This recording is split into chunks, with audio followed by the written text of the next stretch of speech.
The great chamber of the Galactic Council stretched out like a bowl carved from living crystal. Thousands of seats rose in circles around the central platform, where speakers addressed the gathered representatives. Light from distant stars filtered through the transparent dome above, casting rainbow patterns across the floor. Captain Daniel Cole stood at the human delegation's assigned position, a small platform near the outer edge where new species were placed. Humanity had only been part of this council for 12 years. In galactic terms, they were still infants learning to walk. Lieutenant Brooks stood beside him, her fingers moving across a data pad as she monitored the translation feeds. Every species here spoke a different language, sometimes hundreds of different languages, but the Council's universal translation matrix made communication possible. It converted every word into something each listener could understand. The technology was ancient, created long before most current species had developed space travel. Today was supposed to be a routine session. Trade agreements needed approval. Border disputes required mediation. A new species from the Outer Rim was petitioning for observer status. Daniel had attended dozens of sessions like this one. He expected nothing unusual. High Speaker called the session to order. The ancient being resembled a massive slug covered in shimmering scales that changed color with each word. Had led the council for over 300 years and commanded respect from every species present. When the High Speaker spoke, the chamber fell silent. The session began with standard introductions. Each delegation announced their presence for the official record. Daniel waited patiently as hundreds of species declared themselves. The delegation, tall beings with wings folded against their backs, acknowledged their presence. Ambassador, who had become something of an ally to humanity, clicked her mandibles in greeting when she noticed Daniel watching. A soft chime echoed through the chamber, frowned at her data pad. The translation matrix was undergoing a scheduled update, something that happened every few cycles to improve accuracy. Normally, delegates would not even notice such updates. The system was designed to operate smoothly in the background. When humanity's turn came, Daniel stepped forward. He spoke the standard words. "I am Captain Daniel Cole, representing Earth and the human species." He had said these words many times before. They were simple and formal, exactly what the council expected. But something went wrong. The translation matrix flickered. Strange symbols appeared on every display screen in the chamber. The system was accessing files it should not have touched, pulling from the oldest databases in the galactic archives. Fingers flew across her pad as she tried to understand what was happening. Then the words appeared above Daniel's head, translated into the original galactic tongue that predated every species currently in the chamber. Earth's true name, its oldest designation in galactic records, blazed across every screen. Sanctuary of the Exiled Ones. The reaction was immediate and terrifying. Elder species representatives, beings whose civilizations had existed for millions of years, rose from their seats in panic. The ambassador, a creature of living stone, crumbled into dust on the spot. 3 delegates collapsed, their neural networks overwhelmed by what they had witnessed. A sound like screaming filled the chamber, though it came from species that should not have been capable of screaming. Daniel stood frozen, not understanding what was happening. He looked at who was pale and shaking. Around them, chaos spread like fire through dry grass. High Speaker slammed a appendage against the platform. "Order. There will be order," but even the ancient leader's voice trembled. Those scaled patterns were cycling through colors Daniel had never seen before, colors that seemed to indicate extreme distress. Ambassador pushed through the crowd toward the human delegation. Her usually calm, compound eyes were wide with something that looked like fear. She grabbed Daniel's arm with surprising strength. "You must come with me. Now, do not speak. Do not answer any questions, just come." Daniel wanted to demand answers, but something in his manner stopped him. He nodded too, and together they followed the ambassador through a side passage away from the chaos of the main chamber. Behind them, Daniel could hear declaring an emergency closed session. Armed guards were sealing the chamber doors. Whatever had just happened, the council was treating it as a crisis of the highest order. Led them through winding corridors to a small private chamber.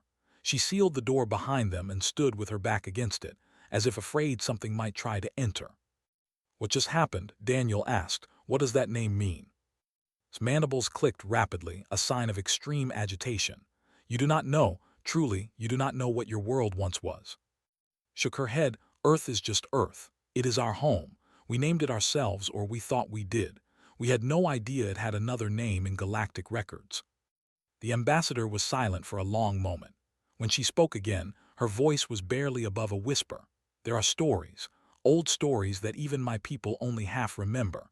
Stories about a time before the current galactic order, before any of the species you see in that chamber existed. Stories about the ones who came before."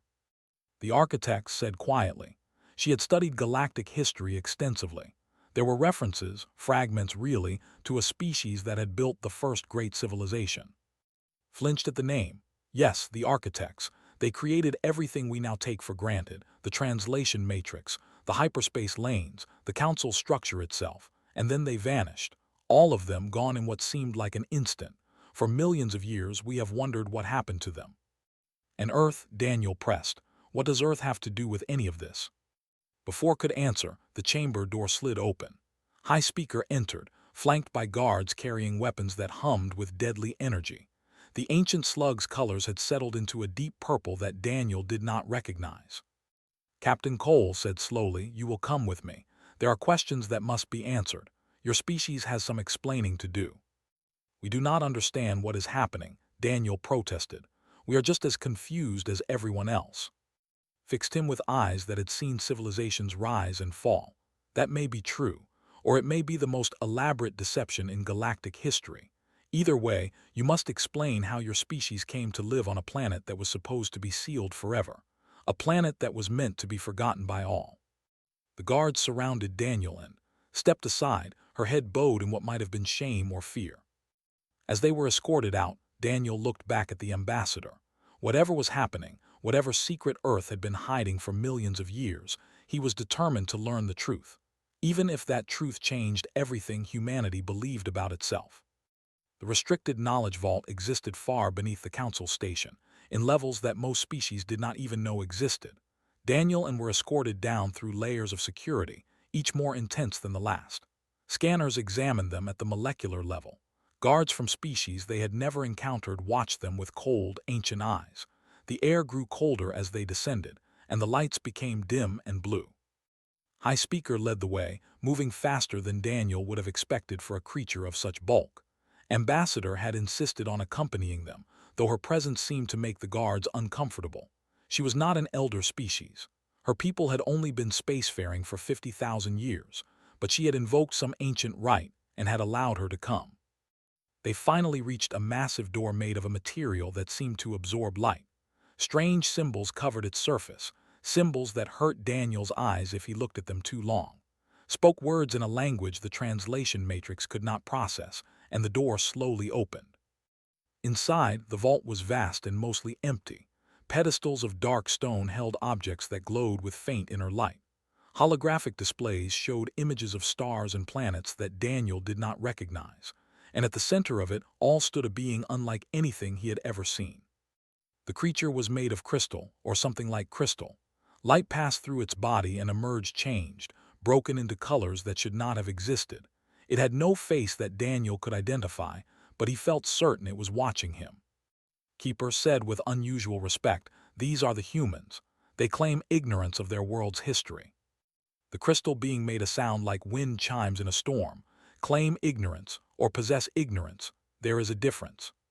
"We truly do not know," Daniel said, stepping forward despite the guards' attempts to hold him back. 12 years ago, we thought we were alone in the universe. We knew nothing of the Council, nothing of other species, and certainly nothing of ancient galactic history. Whatever secrets Earth holds, they are secrets from us as well." Was silent for a long moment. Then light pulsed through its crystal form, and a holographic display appeared in the air before them. It showed a galaxy, but the stars were positioned differently than Daniel knew them. This was the galaxy as it had existed millions of years ago. "Very well," said. "You wish to know the truth. Then you shall have it, though I warn you that truth is often more painful than ignorance." The display changed, zooming in on a bright cluster of stars near the galactic core. Here, continued, was the heart of the first civilization. The architects, as later species came to call them, built an empire that spanned 100,000 worlds. They were powerful beyond anything that exists today.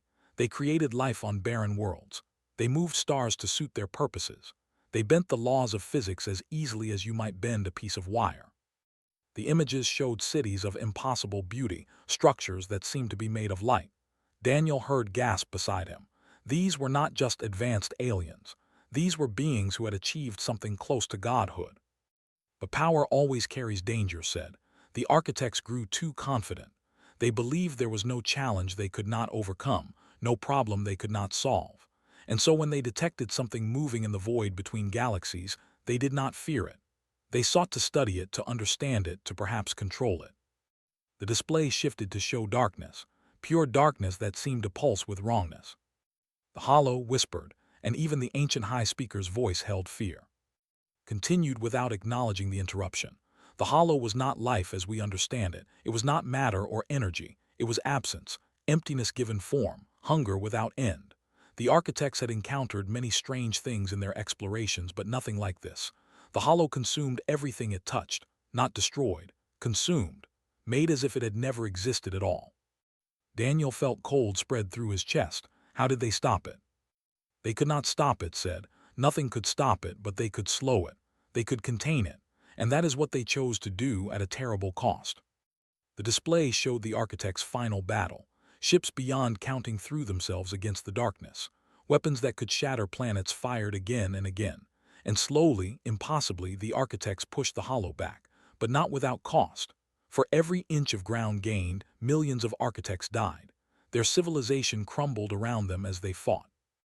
In the end, said, the surviving architects sacrificed themselves to seal the hollow away. They became the prison, using their own essence to create barriers that would hold for millions of years. But not all of them agreed with this plan. Some argued for a different solution. They wanted to find a way to truly destroy the hollow, not merely contain it. They refused to participate in the final sacrifice. And these were punished, said quietly. She had been studying the ancient records, the exiled ones. Crystals chimed in what might have been agreement. Those who refused were not executed. The other architects considered that too cruel, for the dissenters had acted out of hope, not malice. Instead, they were changed. Their bodies were altered to be mortal and limited. Their memories were erased. They were taken to a remote planet at the edge of the galaxy and left there to live and die as simple creatures, never knowing what they had once been. Grabbed Daniel's arm. Her face was pale and her voice shook when she spoke. That planet, it was Earth. Yes, said, as it was called then, sanctuary of the exiled ones. Your ancestors, human, were not primitive apes who slowly evolved intelligence. They were once the greatest beings in the galaxy, stripped of everything that made them powerful and left to start again from nothing. Daniel could not speak. The weight of this revelation pressed down on him like a physical force. Everything humanity believed about itself, about its history, about its place in the universe, was based on a lie. They were not newcomers climbing toward the stars for the first time. They were fallen gods who had forgotten their own divinity. This explains so much, said, and there was a tremor in the high speaker's voice that had nothing to do with age. Humanity's impossible adaptability, their resistance to conditions that kill other species, their strange persistence against all odds. These are not the traits of a young species. These are echoes of what you once were. Daniel finally found his voice. But we are not what we once were. We are just humans. We live, we die, we struggle and fail and sometimes succeed. We are not gods or architects or whatever else you think we are. His crystal form pulsed with light. Perhaps, or perhaps you simply have not yet remembered, and that human is what the Council truly fears, not what you are now but what you might become again. The Grand Assembly Hall was filled beyond capacity. Every species with a seat on the council had sent their most senior representatives. Those without seats crowded into observation galleries that ringed the upper levels. News of the translation incident had spread across the galaxy in hours, and now everyone wanted to witness what would happen to humanity. Daniel stood at the central platform, feeling the weight of thousands of eyes upon him.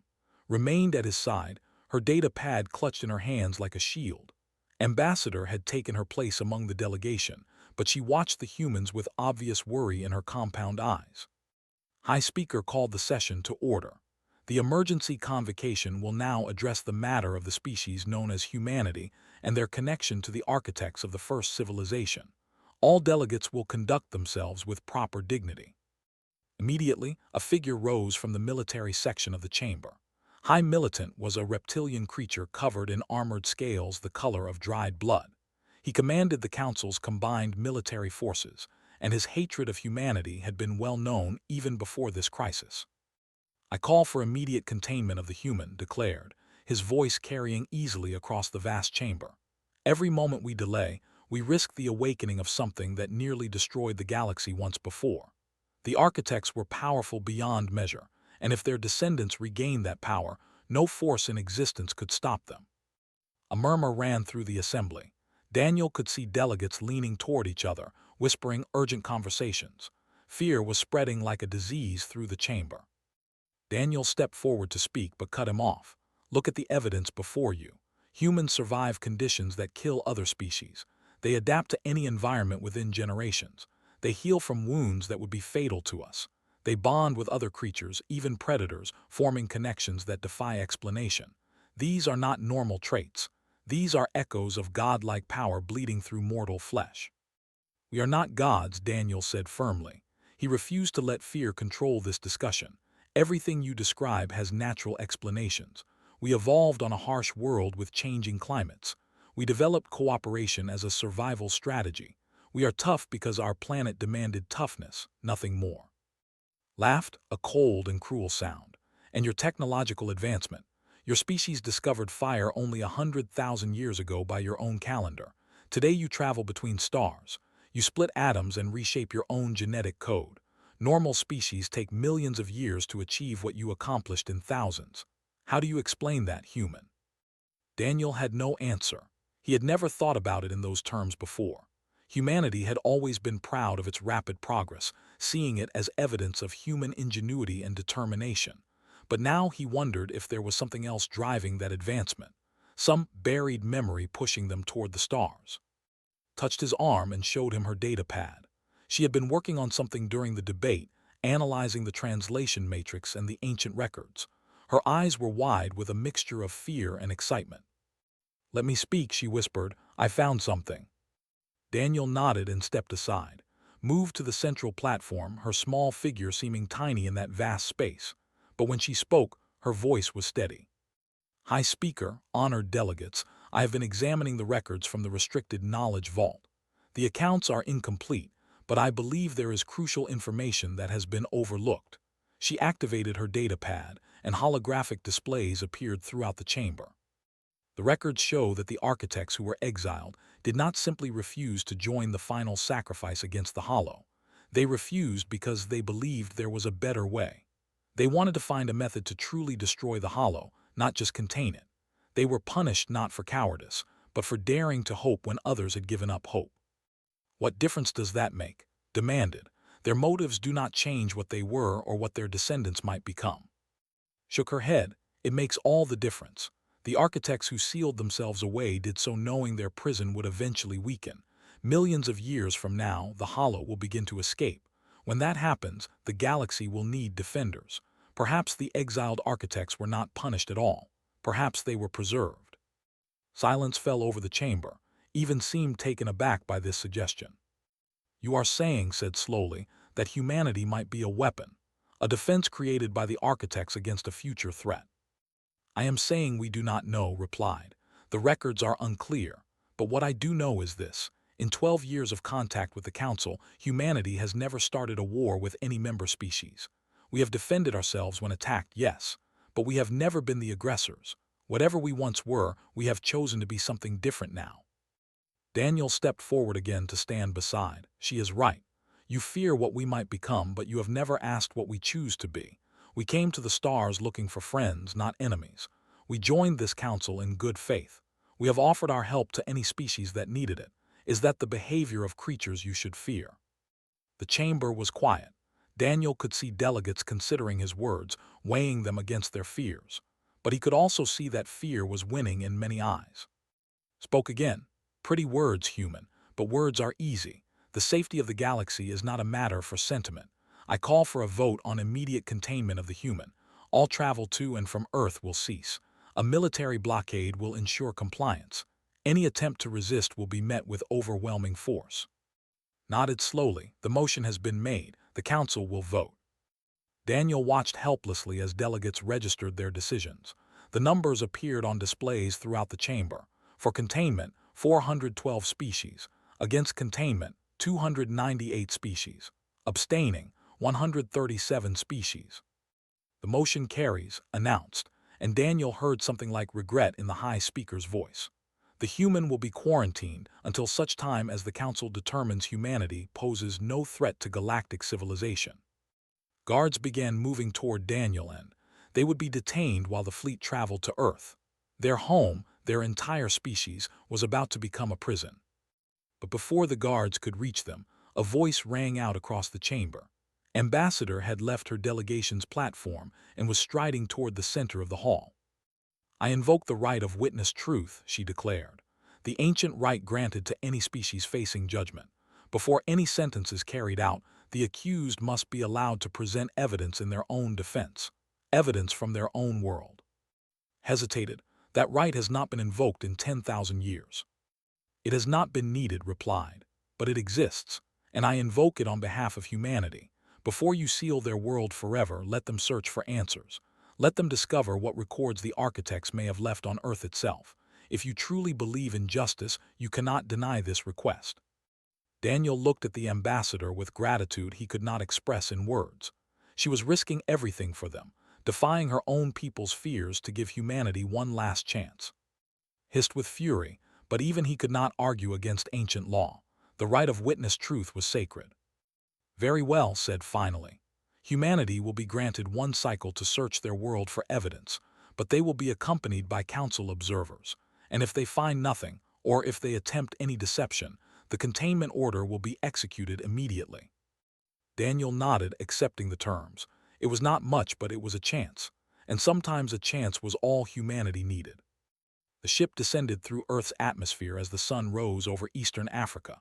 Daniel watched through the viewport as the landscape spread out below them, a patchwork of green and brown that had been humanity's home for millions of years.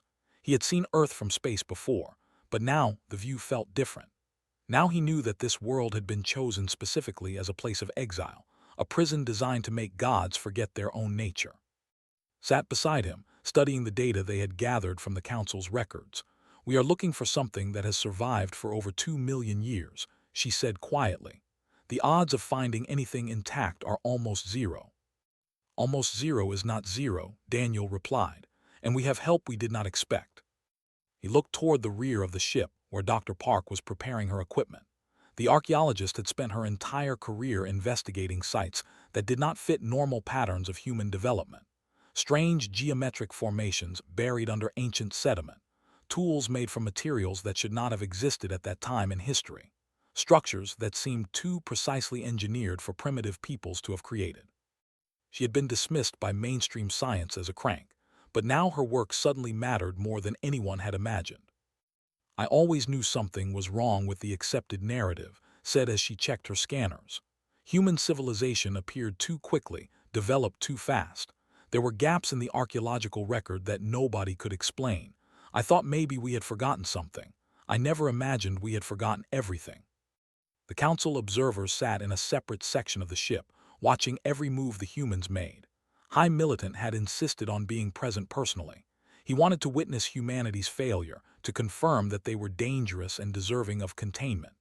Ambassador had also come, though her presence felt more like support than supervision.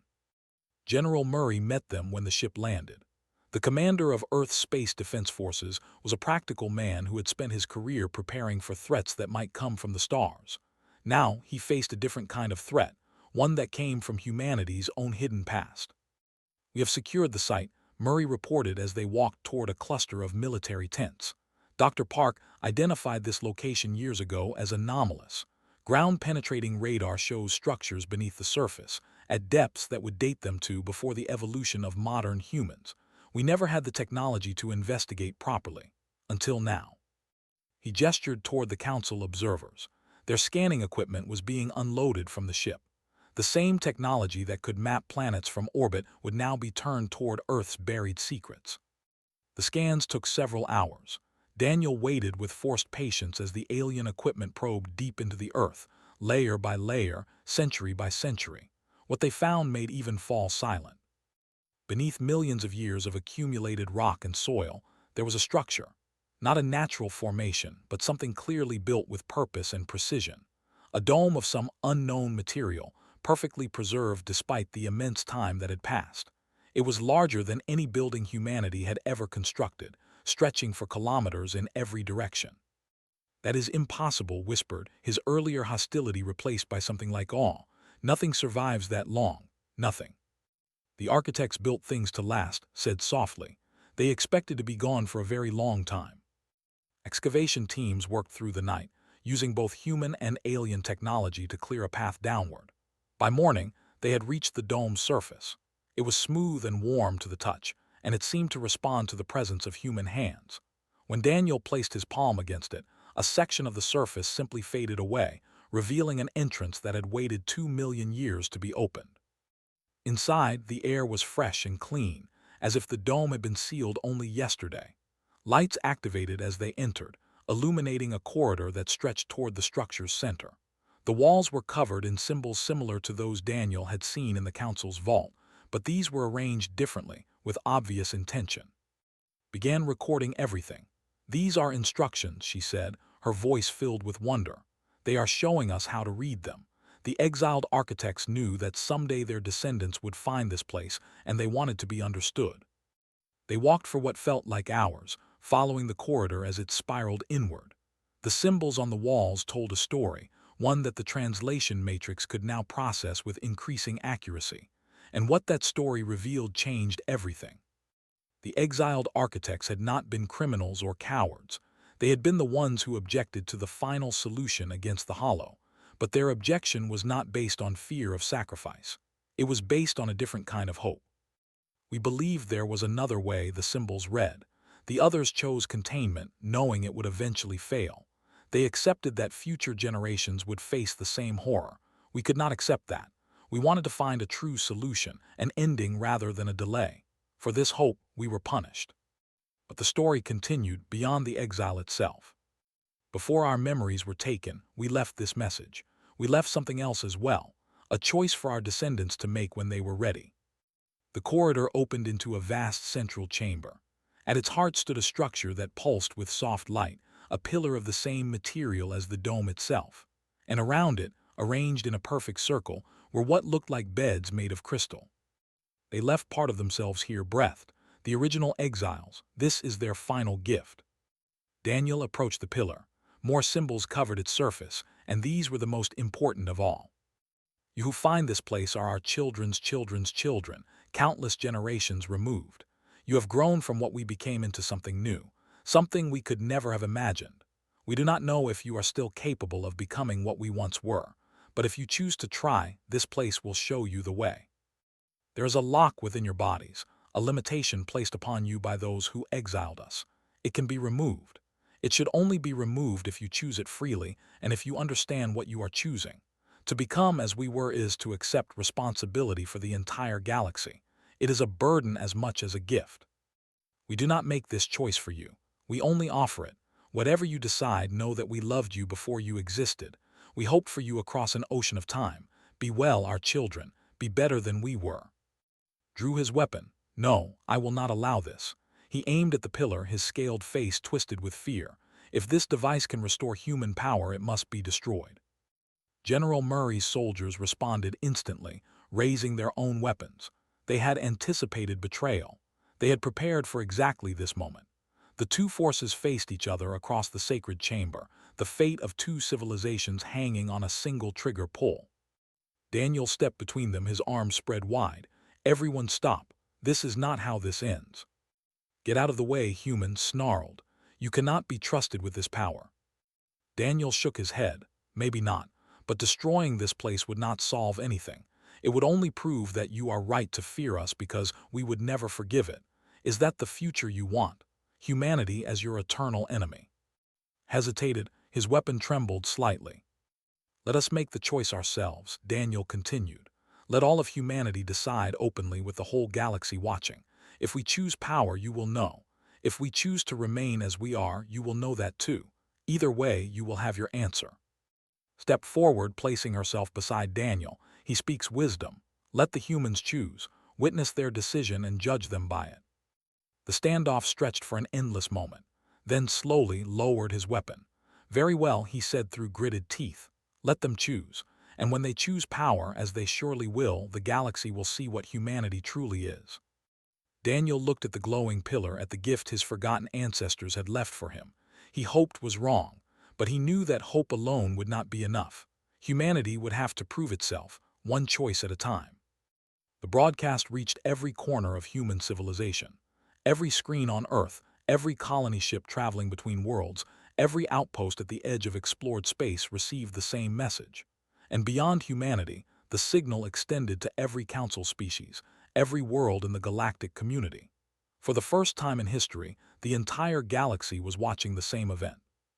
Daniel stood at the center of the ancient chamber, the glowing pillar behind him casting long shadows across the floor.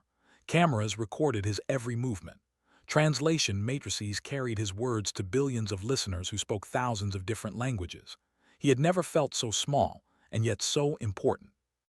"My name is Daniel Cole," he began, speaking slowly to ensure every word was understood. "I'm a human being born on Earth, the world you now know was called the Sanctuary of the Exiled Ones. 2 days ago, I learned that my ancestors were not primitive creatures who crawled out of the mud. They were the architects of the first civilization, beings of power beyond anything we can imagine.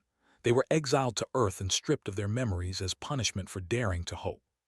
He paused, letting the weight of that history settle over his audience. "Now my people face a choice. In this chamber, there is a device that can restore what was taken from us.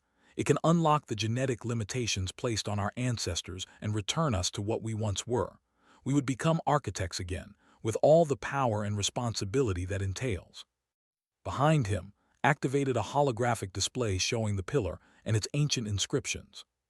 "The galaxy fears what we might do with that power," Daniel continued, "and I understand that fear. The architects were not perfect. They made mistakes that nearly destroyed everything. If we become like them again, we might make the same mistakes. We might become tyrants, conquerors, threats to every other species in existence." On the observation platform, watched with cold eyes, waiting for the moment when humanity would prove him right. "But we might also become protectors. The architects sealed themselves away to contain an enemy called the Hollow. That enemy is still out there, waiting. Someday the seal will weaken. When that happens, the galaxy will need defenders. Perhaps that is why our ancestors left us this choice. Perhaps they hoped we would be ready when the time came." Daniel took a deep breath. "I'm not here to make this choice for humanity. No one person has that right. Instead, every human being will vote. Every adult on Earth and in every colony will have the chance to decide our future. The vote will be public. The galaxy will see exactly how we choose and why." The vote lasted 3 days. On every world where humans lived, debates raged about the right path forward. Some argued passionately for accepting the gift. They spoke of destiny and duty, of the opportunity to become something greater than mere mortals. They pointed out that the Hollow was real, that someday the galaxy would need saving, that humanity had a responsibility to be ready. Others argued just as passionately against it. They spoke of the dangers of power, of how easily it could corrupt even the best intentions. They reminded their fellow humans that they had built something good from nothing, that their achievements meant more because they had been earned through struggle. They asked whether humanity would still be human if they became something else entirely. Park spoke to a gathering of scientists and archaeologists. She described what she had seen in the chamber, the love and hope that the exiled architects had encoded into their final message. "They wanted us to choose freely," she said. "They did not want to force their fate upon us. That respect for choice is the most human thing about them, and perhaps it is the most architect thing as well." General Murray addressed the military commanders of Earth's defense forces. "Whatever we decide, we must be united in that decision," he said. "A divided humanity would be a weak humanity, whether we choose power or restraint. Our strength has always come from standing together." Sent a message to the human delegation that was shared with the public. "I have known your species for only 12 years, she said. "In that time, I have seen you fight and struggle and sometimes fail. But I have also seen you show mercy when none was expected, form friendships with species who feared you, and reach out hands in peace when war would have been easier. Whatever you decide, I hope you remember who you have chosen to be." When the vote concluded, Daniel returned to the broadcast center in the ancient chamber. Behind him, the pillar still glowed with its patient light. The results were ready to be announced. The people of Earth and all human colonies have spoken, he said. His voice was steady, though his hands trembled slightly. The question was simple. Should humanity accept the architect's gift and become what our ancestors once were? The vote was 61% against, 39% in favor. Humanity has chosen to remain human. In the council chambers made a sound of disbelief. They chose weakness, he said. They had the chance to become gods and they refused. Ambassador shook her head slowly. They chose identity. They chose to remain who they have become rather than return to what they once were. That is not weakness. That is the most profound strength I have ever witnessed. Daniel continued speaking to the watching galaxy. We are not rejecting our ancestors or their legacy. The chamber will remain intact. The choice will remain available. If the day comes when the Hollow threatens the galaxy again, humanity will have the option to become its defenders. But that is a choice for a future generation, made when the need is clear and present. Today, we choose to be human. He looked directly into the camera, speaking now to the council representatives who had voted to contain his world. We understand your fear. We do not blame you for it, but we ask you to judge us by our actions, not by your anxieties about what we might do. In 12 years, we have been your neighbors in good faith. Give us the chance to continue proving ourselves. Let the quarantine be lifted. Let us remain part of the galactic community we have grown to value. High Speaker called an emergency vote. The mood in the council chamber had shifted dramatically. Species that had voted for containment were reconsidering their position. What they had witnessed was not the choice of dangerous beings seeking power. It was the choice of a young species choosing restraint and humility. The vote was closer this time, but ultimately the quarantine was lifted by a margin of 94 votes. In the ancient chamber on Earth, Daniel stood before the glowing pillar. Park had returned to her work, now funded by the greatest research initiative in human history. General Murray's forces were standing down, their weapons no longer needed. "Do you think we made the right choice?" asked. Daniel considered the question for a long moment. "I think we made the human choice. Whether it was right or wrong, we will have to wait and see. That is the thing about choices. You never really know if they were correct until you live with the consequences." Nodded. "And if the Hollow returns?" "Then we choose again," Daniel said. "That is what we do. We keep choosing every day what kind of species we want to be. The architects gave us many things, but the most important gift was the ability to decide our own future." They walked together toward the chamber's exit, leaving the glowing pillar behind. Above them, through layers of ancient stone and modern excavation, the stars waited. Humanity had walked among them for only a short time, but their journey was just beginning. In council chambers across the galaxy, species that had feared humanity began to look at them differently. Not as potential threats or fallen gods, but as something perhaps more remarkable. A species that had been offered ultimate power and declined it. A species that chose to remain small when they could have become vast. "Perhaps," Ambassador said to High Speaker as they watched the humans leave, "that is the architect's true legacy. Not power or technology or even the prison that holds the Hollow, but the wisdom to know that some choices matter more than power, and the courage to make those choices even when no one is watching." Considered this for a long moment, ancient eyes seeing patterns that younger beings could not perceive. Perhaps the High Speaker agreed, or perhaps humanity simply surprised us all, including themselves. Time will tell what they truly are. And in the space between stars, in a prison older than memory, something stirred in its sleep. The Hollow dreamed of hunger and emptiness, of a galaxy waiting to be consumed. But that was a story for another time. For now, humanity had made its choice, and the galaxy would have to accept it.